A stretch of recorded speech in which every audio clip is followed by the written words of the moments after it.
Hi, guys. Well, today's guest is a three times founder and the former CEO of Popsixle, an AI enabled platform helping e commerce brands unlock better ad performance through smarter data. With a background spanning big agencies and startup leadership, he brings a really unique perspective at the intersection of marketing, product, and AI. Noah, I'm so excited to have you here with us today. I'm excited to be here. Thanks for having me. So you spent 10 years inside big agencies optimizing performance for brands and then switched to building the tools those teams actually use. What's something you used to believe about how marketing works that completely broke once you became the founder building the product behind it? Yeah, there's a lot there. There's a lot to unpack in that question. But basically, the 10 years that I was in agencies, Yeah.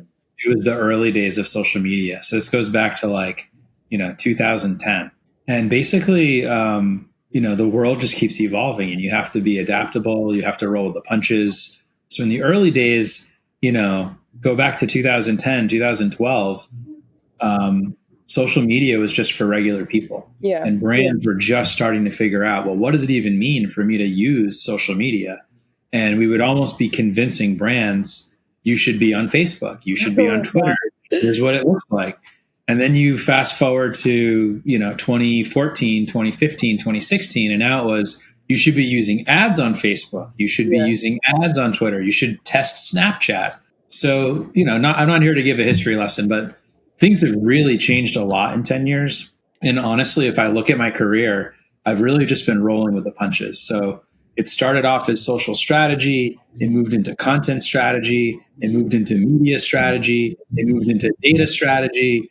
And then before you know it, you're writing the software and you're building a better data connection because that's what the world needs. Oh, that's a great answer. And I could visualize you being there through all those shifts. It must have been a very unique experience.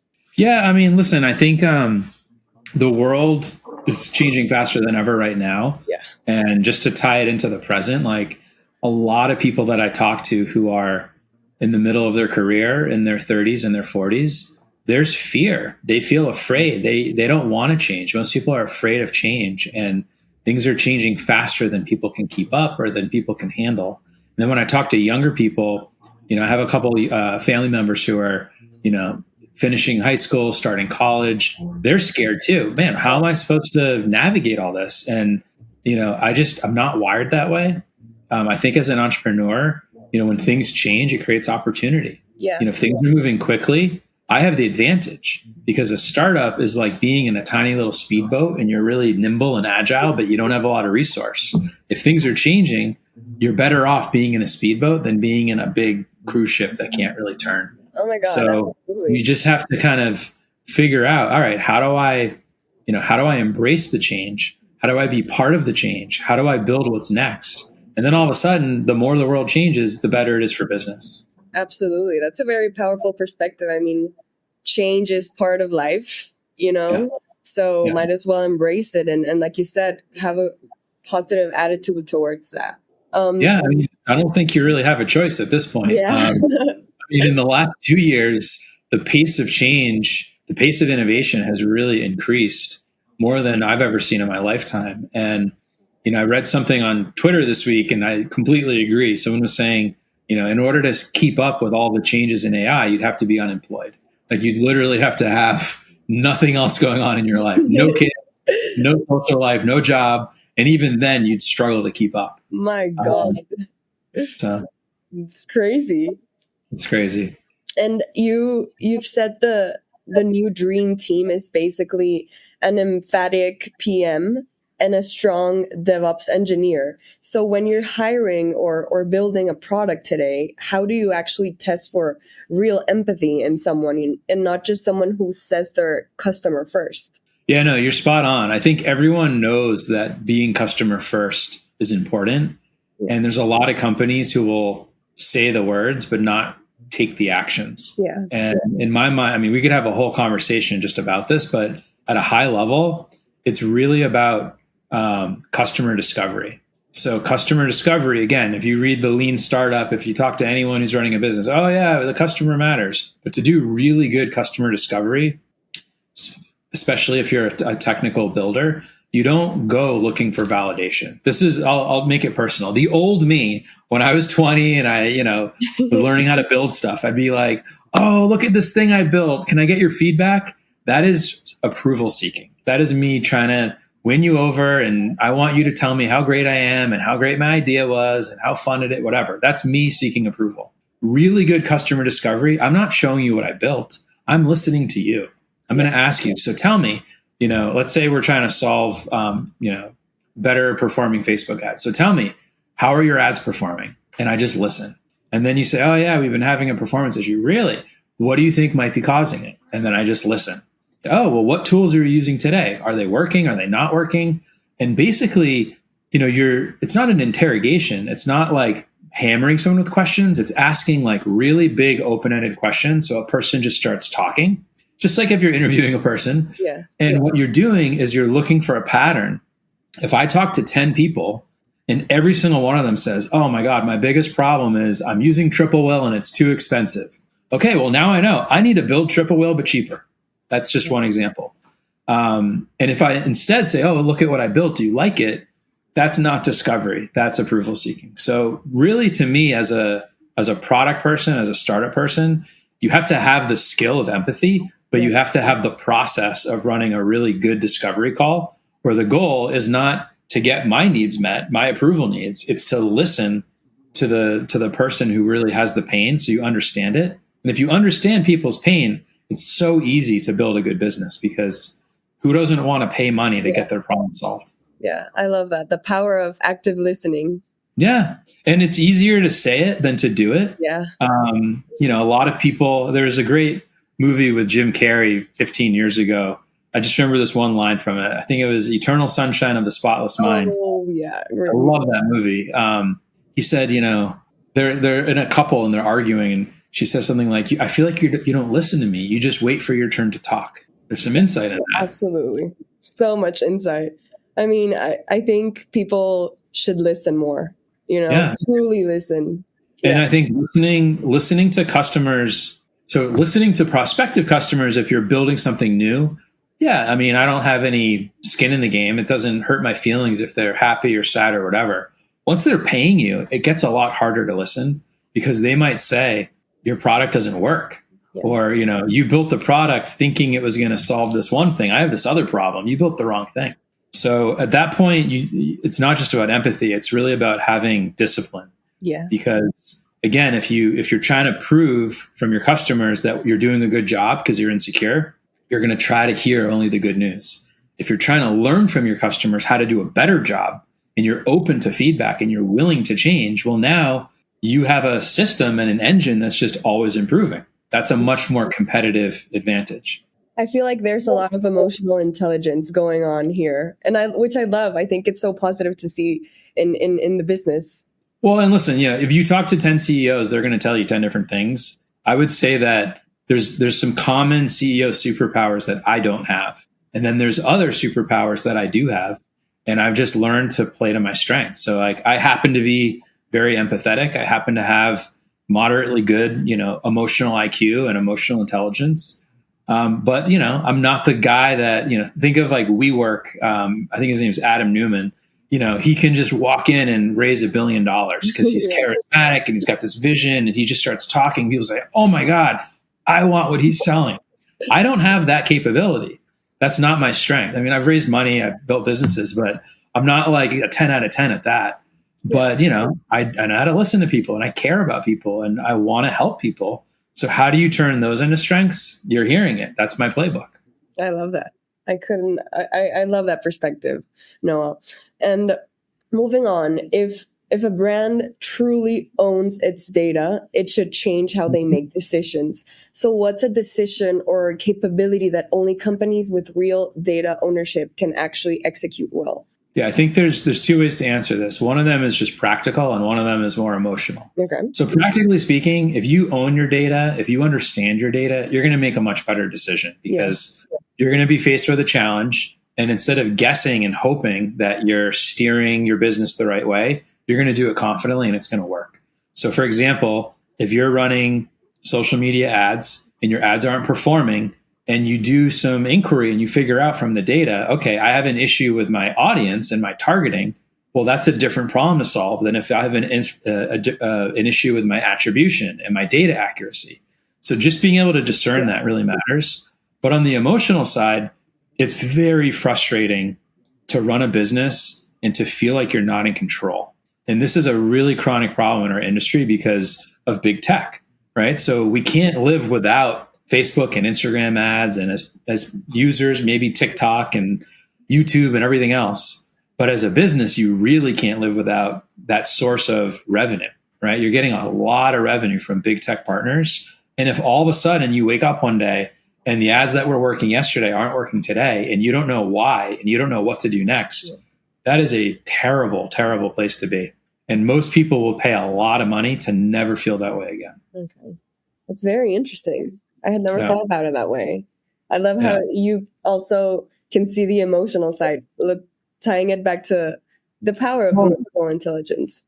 Yeah, and look, I'm not like a classically trained salesperson, but I've led sales for my businesses, and I've sold to over 1,000 people, and each conversation is a little bit different, but ultimately it's the same things we're talking about. What's a really good salesperson doing? They're asking questions, they're listening to pain, and then they're positioning what they're selling as a solution to what they just heard, and they care.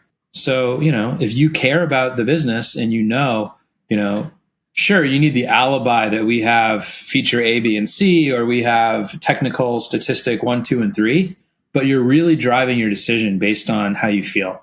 And you're driving the decision on, do I trust this team? Does this team make me feel confident? Does this team take away my insecurity and my fear? And let's be honest, I work with Shopify businesses. There's 4 million shops in Shopify. Most of those operators come from a really wide range of backgrounds. Yeah. So one might be a skilled graphic designer. One of them went to finance, came from a finance background. One of them has a supply chain. I mean, who knows? So most of these decision makers, if I'm being perfectly honest, are really insecure because they need to be an expert in 10 things, and they're only an expert in 1 or 2 things. So there's 8 things that they're doing that they're really not good at. And not only do they need help, but they don't even know how to evaluate their options. Yeah. So anyway, it's an opportunity if all right, how do I solve the problem? How do I position that as, a business offering people will pay for? And then when I'm selling it, how do I sell with empathy? Yeah. How do I sell with, authenticity? That's a great way of looking at it. And you've also talked about how platforms optimize for their own goals, not the advertisers. So if someone is running paid ads today, what's one assumption about Meta or Google that is now outdated, but most teams are still building strategy around? Yeah, this is evolving every day. I could kind of go down a whole rabbit hole, but the biggest change in the last year with Meta is they completely rebuilt all of their AI and machine learning systems. So there's 4 new systems. There's a whole article I wrote. I won't go into the rabbit hole here, but basically the new system is very smart.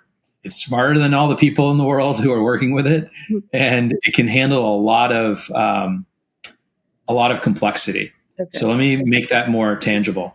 So a year ago, 2 years ago, you might say, oh yeah, I need to have, a few versions of my ad in my ad campaign. Maybe you have 3 or 5 or 10 versions.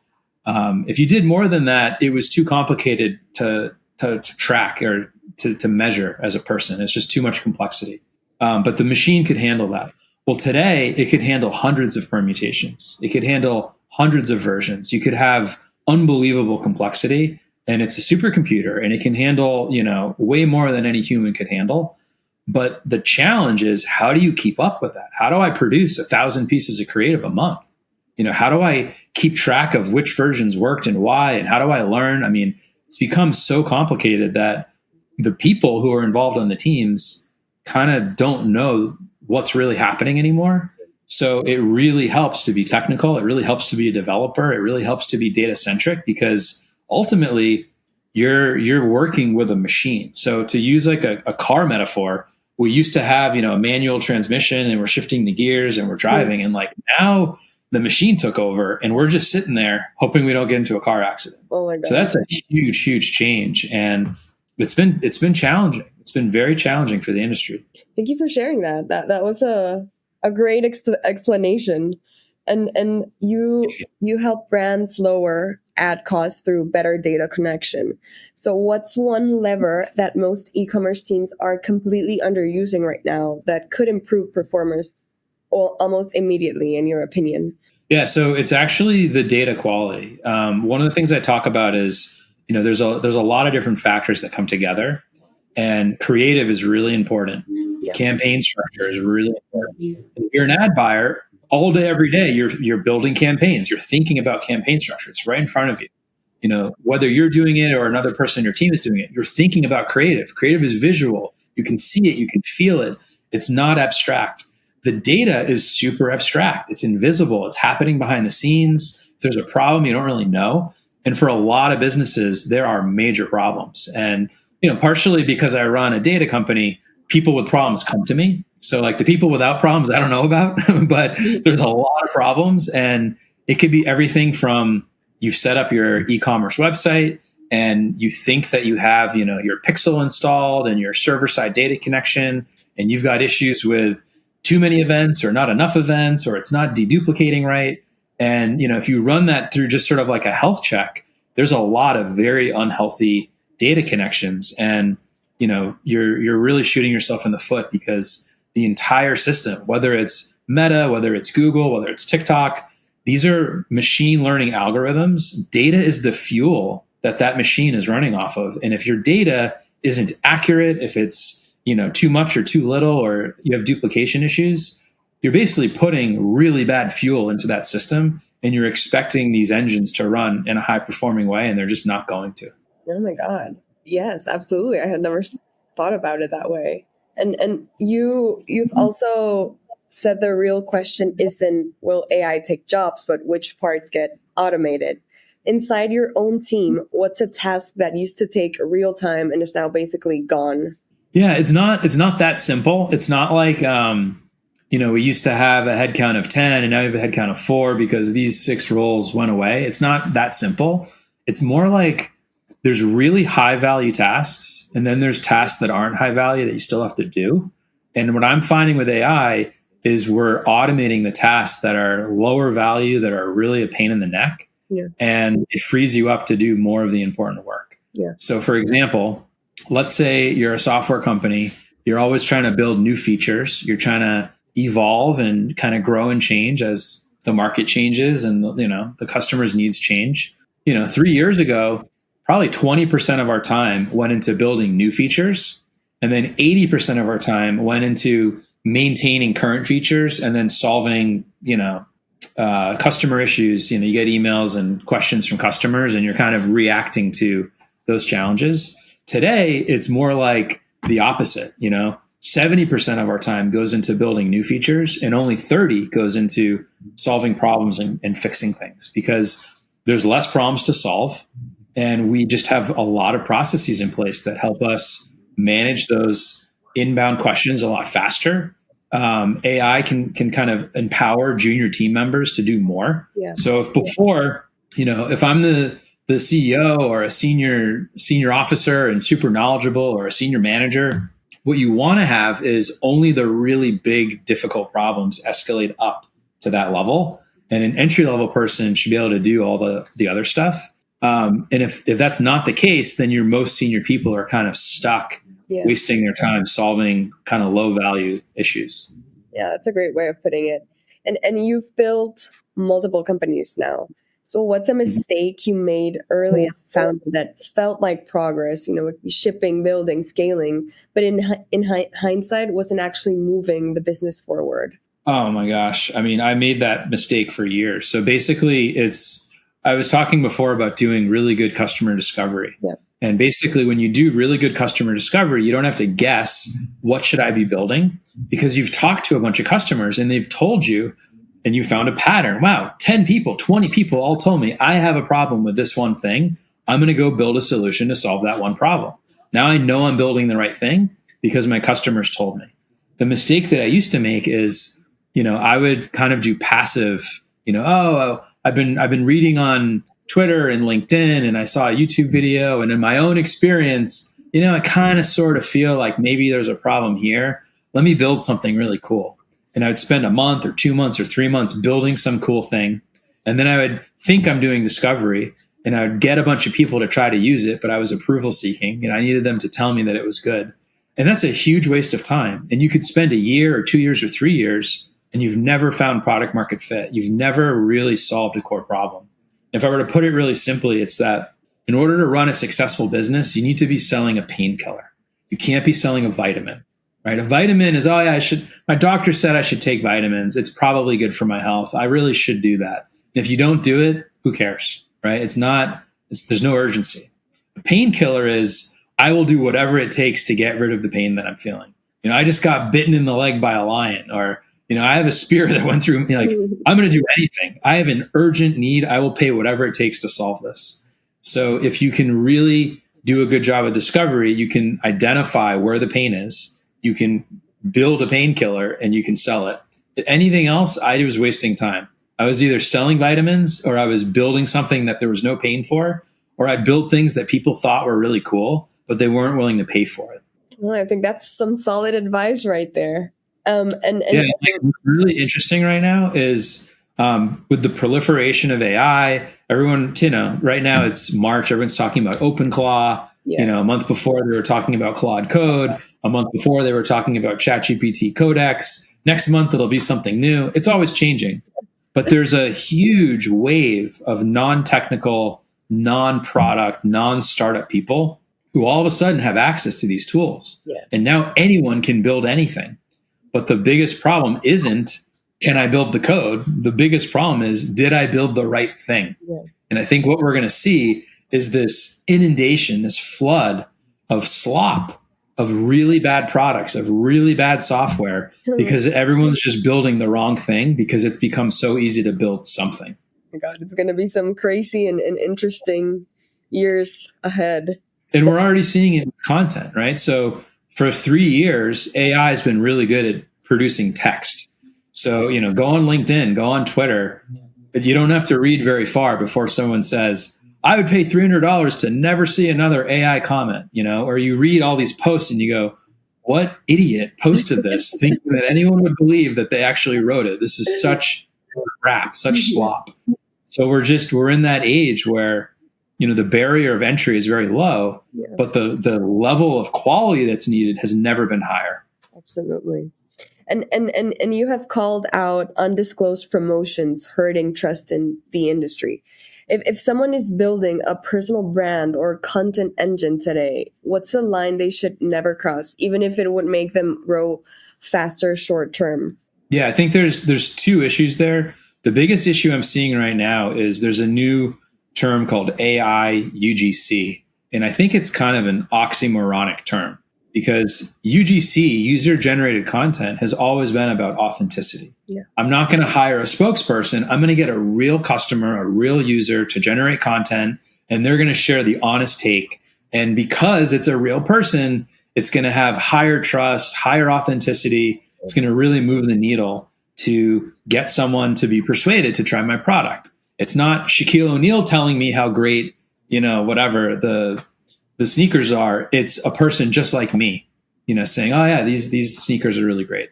So if that's what UGC is supposed to be, how on earth can you do AI UGC? Because AI, it's not a real person.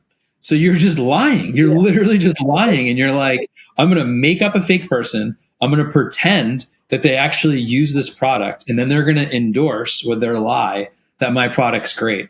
What could possibly go wrong? That's what we're seeing happen in real time. And it's going to be all kinds of horrible because it lowers the bar. Everyone now can have any endorsement they want. And guess what? Now I don't trust anybody. Now I don't trust any endorsement is real. And it leads to a trust problem. Yeah. It's also illegal. It's also going to get a lot of brands fined by the Federal Trade Commission. The FTC has very clear guidelines on how you can do endorsements, and all of this stuff is illegal. It's just very hard to crack down on. But just like we saw, if you remember Napster in like whatever that was, the year 2000 or 2002, was like, wow, music is free. Okay, well, then there were some people who got really badly made an I example of. was born in 2000, so I don't know what was that. Can you elaborate? Okay, so in the late '90s, music became digital. So instead of Okay. buying a cassette tape or a physical record, you had MP3 files, Okay. and people would basically take their CD and they would like rip it onto their computer, and you had digital music. So Napster was a service where you would illegally share the music. So if I owned 100 CDs and I digitized them, you could download my CDs to your computer without paying for it. So all of a sudden, it was like all the music of the world was free. It was kind of like Spotify, but before Spotify. And it wasn't streaming. It was like you actually had the file forever. So the music companies ended up suing the company Napster. There were a couple individual people who got sued. I mean, it was terrible. My It was God. I mean, it cost people millions of dollars. It's humiliating. There were a lot of people who were made an example of. And then Spotify came out, and there's other services too, obviously. But we see these echoes happening over and over. And like, what's going to happen next is someone is going to make the mistake of using AI UGC. They're going to do it in an unethical way. They're going to get caught. They're going to be made an example of. They're going to get fined. It's going to be a big problem. And I've even seen this with Meta, right? So, what happened in 2018? Cambridge Analytica scandal breaks. What did that mean? All of a sudden, Meta went from being this big tech company that everybody loved to this really nefarious company that nobody trusted. And they've never turned the page since. That was 8 years ago. Yeah. My God, that was a long time ago. It was a So scandal. anyway, yeah, so there's some, I don't remember who I'm quoting, but someone said, history doesn't repeat itself, but it often echoes. So, you just see these same things happening over and over and over. And it's not going to go exactly the same, but you can kind of see where things are heading. You can Yeah. easily predict what's going to happen. It's definitely a pattern. And Yeah. you mentioned the idea of AI eventually writing its own next version, and there was an article a couple of months ago that blew up that talked a lot about this. So when that moment actually happens, when AI starts building beyond human intuition, what do you think becomes more valuable on the human side, not less? I wish I knew, but I think that's happening right now. So there's two terms we could unpack. One is called the singularity. And the singularity is basically when AI systems are kind of running themselves and writing themselves. There's sort of a step before that where we are right now, which is recursive self-improvement, RSI. Recursive self-improvement means the system is kind of teaching itself and writing itself and adapting. And we already see that in 2026. So for example, I write code, I use Cursor, I use Codex, and I'll write code and I'll start building something and there's a bug in it. And what I used to do is I'd say, help me figure out the bug, and we'd figure it out. And instead now I say, you figure out the bug, figure it out yourself. And it loads a browser and it runs the code and it sees the problem and it makes a change and then it does it again. And it's recursively self-improving, fixing its own code base, and then it's working. So how does that change what people do? What I'm seeing in my own job is I'm going from being the musician who's sort of playing the violin, playing.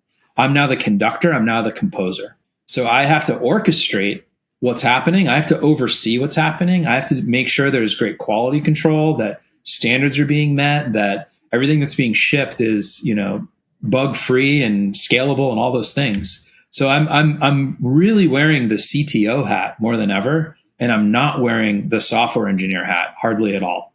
And I think we're seeing it in software first, but I think we're going to see that everywhere, where humans become the orchestrator and not the doer. And again, let's look in the history books. What happened in the last 100 years? We went from 80 or 90% of human population generating food and working in agriculture to now 1 or 2% of people. It doesn't mean that, oh my God, how are we going to live? We all lost our farming jobs. No, we created an entire modern society and we all now do different things that are higher value. So similarly, if we all become orchestrators, it's going to change a lot. But I think some people are better prepared to make that change because they have experience in product management. They have experience as a manager of any kind, and they're experienced in being an overseer. Yeah. If you're just used to being a doer, you're out of a job because now something else is doing what you used to do. Yeah, Dinesh Dave, a previous guest, said something that AI, you are the chef and AI is the sous chef. Mm-hmm. But That's changing. So that's spot on. And yeah. that was probably true 6 months ago. As a developer, 6 months ago, I was the chef and AI was the sous chef. Now I'm the restaurant owner and I've Oh. got a couple cooks in the kitchen, and some of them are AI and some of them are real, and they're coming up with some of their own recipes. So it's I love changing every day. that. Uh, And there's so much noise right now, especially in AI and marketing. So I'm curious, are there any brands right now that you think are actually doing it really well, where you look at them and think they get it or no?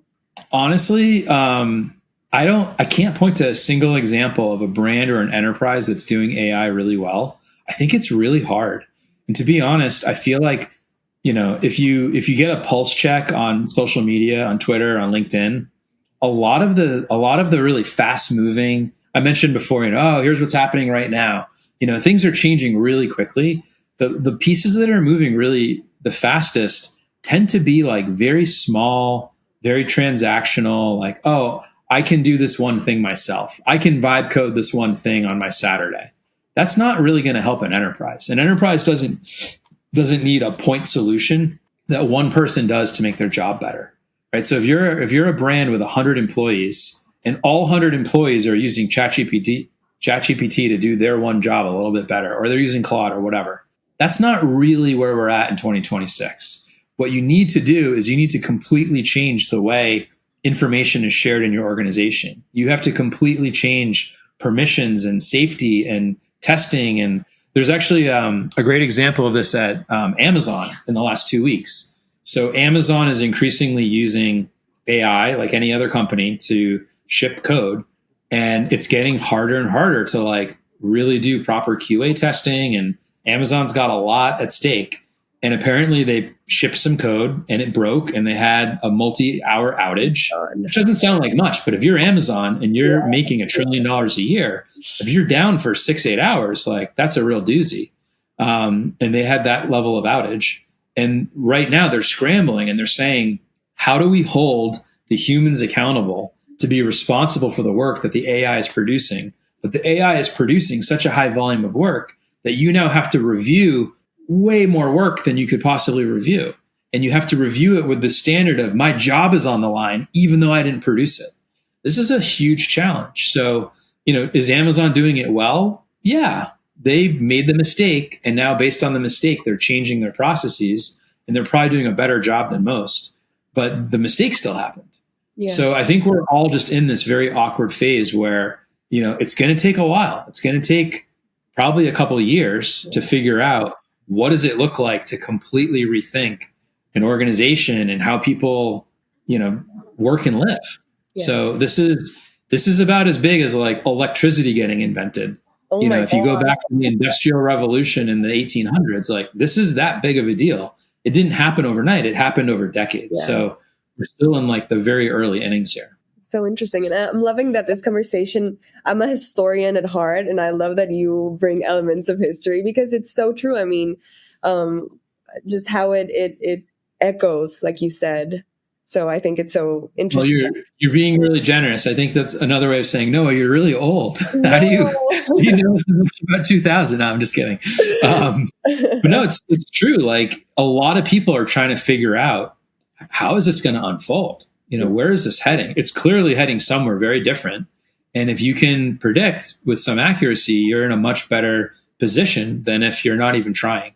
Yeah. And I think, you have to look in the rearview mirror. You have to study what's happened in the past. And like, there aren't too many examples of like what happens when there's a technology change at this scale. So like, pre-internet to internet, that was a pretty big change. Smartphone to pre-smartphone, like that was a pretty big change. Yeah. But I picked these examples for a reason. Like the change of 80% of humans producing food to 1%. That's, I think, what we're looking at over the next 10 years. My God, that's so crazy. And a question we like to ask before we wrap up is when you look back on your journey, agency, founder, now building an AI, who are one or two people who've really shaped how you think or operate today? Yeah, I have a really close friend, Marcia, who She was an investor years ago. We were on a board together years ago. I've probably known her more than 10 years. So I think I first met her when I was working at ad agencies. And we continue to meet, a couple times a month, and we just really respect each other. But the thing that I value so much is she's very level-headed. I've talked to her when the Ukraine war hit and I was in the middle of fundraising and all my funding fell through and I was really in a tough spot. And she was a pretty calm, reasonable voice that just said, it's going to be fine. Like, just take it a day at a time.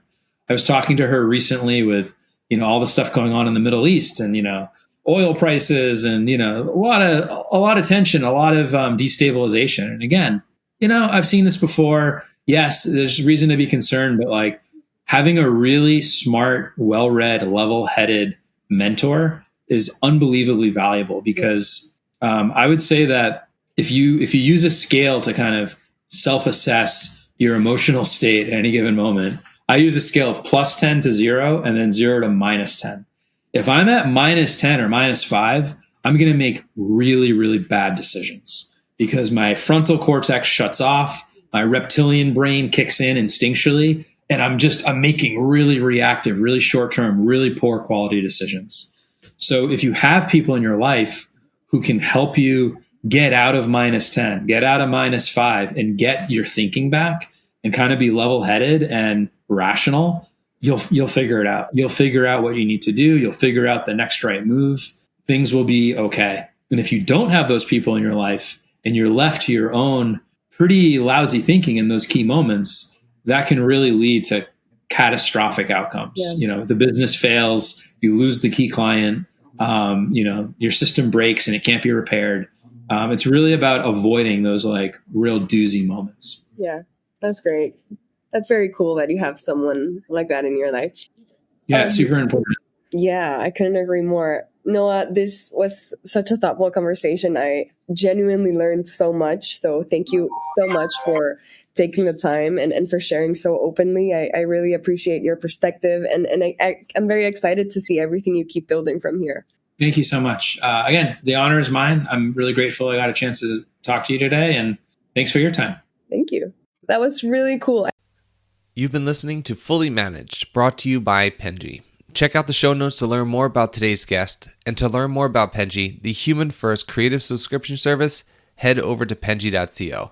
And by the way, if you're still listening, it would mean the absolute world to us if you were to share this podcast with a friend, and of course, subscribe.